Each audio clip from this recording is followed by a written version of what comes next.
Hello and welcome to Always Elite. Today we're going to review AEW Dynamite on September 16th, 2020. Now I'm a little under the weather, so I'm going to try to power through this. I'm going to do it for the content. Well, it starts off with a bang. It's Jurassic Express versus FTR, but before the bell, the Young Bucks come out and they super kick the referee right out of his boots. I kind of like this new Young Bucks. They're kind of, kind of in between, like they want to be badasses, but they feel remorse afterwards at some point. It's really weird. It was great tag team wrestling, though, by both teams once the match got started. Neither team throughout the entire match had a clear advantage. Jungle Boy is in the ring a very long time, yet again. I guess they're letting him shine to show him to the world, since he's not as well known as some of the other talents there at AEW, which is a good thing. They're trying to build new talent. FTR cheat and reverse a roll-up and get the pin and the win. Backstage, Matt Hardy is attacked, presumably by Jericho and Hager, because Jericho and Hager have a match against Private Party later in the show. Then we get Frankie Kazarian versus Hangman Page in a one-on-one matchup. Now, I would say this is the match of the night. And Kenny Omega was on commentary.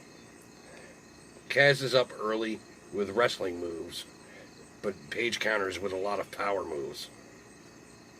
Throughout the break, Kaz was in total control. Coming out of the break, it turns into a slugfest.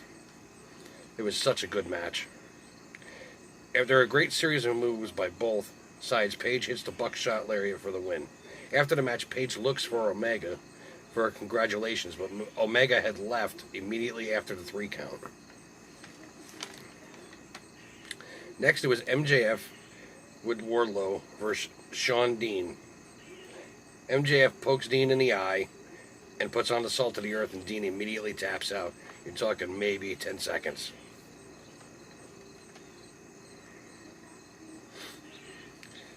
He grabs the mic, says Moxley cheated at All Out, and he insists that Justin Roberts call him the undefeated, undisputed, uncrowned AEW World Championship.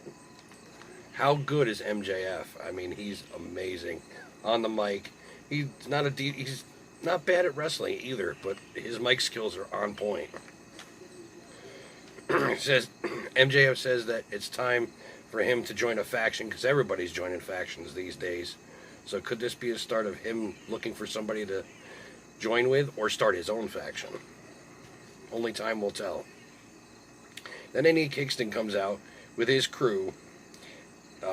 He says that they are family, and they're going to take over. They beat up some jobber at ringside, and then they just walk away. Then it's Chris Jericho and Jake Hager versus Private Party. Private Party outsmart Jericho and the Inner Circle early on, but one big boot by Jake Hager changes everything. Jericho distracts the ref, and Hager uses Mitch the Bat. Now, if you remember, in WWE, Jericho had a plant named Mitch, so it's a play off of that. Mark Quinn gets the hot tag and takes care of the Inner Circle with quick, aggressive moves. After a huge miss senton by Cassidy, Jericho hits the Judas Effect elbow for the win. But then he continues to beat on Cassidy by putting on the walls of Jericho. But Mark Quinn comes in and gives Jericho a Pele kick. Could this be a singles match between Jericho and Quinn next week? We shall see. Then it's Thunder Rosa versus Ivelisse for the NWA Women's Championship. Now, it's the first time the NWA Women's Championship, or any of the NWA championships, have been defended on AEW since they became a company back in October. Now, they had the one match with Cody and Nick Aldis for the world title, but I believe that was before they were at an actual company. It was a good start with lots of lucha moves. turns into a slugfest, just a fist fight. Thunder Rosa had a gory special on Ivelisse, but Ivelisse reversed it, and it spills to the outside. Throughout the break, Ivelisse was in total control here. Thunder Rosa hits a tombstone piledriver and gets the 3 to retain her title. Immediately after the match, Diamante gets in the ring and tries to start something, but Hikaru Shida, who was at ringside, come out and helped Thunder Rosa. And then they have a stare down. Could this be another shot for Hikaru Shida? Maybe she's going to go after the NWA title. Who knows? Lance Archer comes out and just beats up a jobber. Jake spits a rhyme and talks about having tag team partners. He calls out Taz. Says he's cool with working with Lance. Says when Lance wins the title, though, because of them working together, Cage gets the first title shot after Lance wins it from Moxley. He kind of sort of agrees, and I don't know.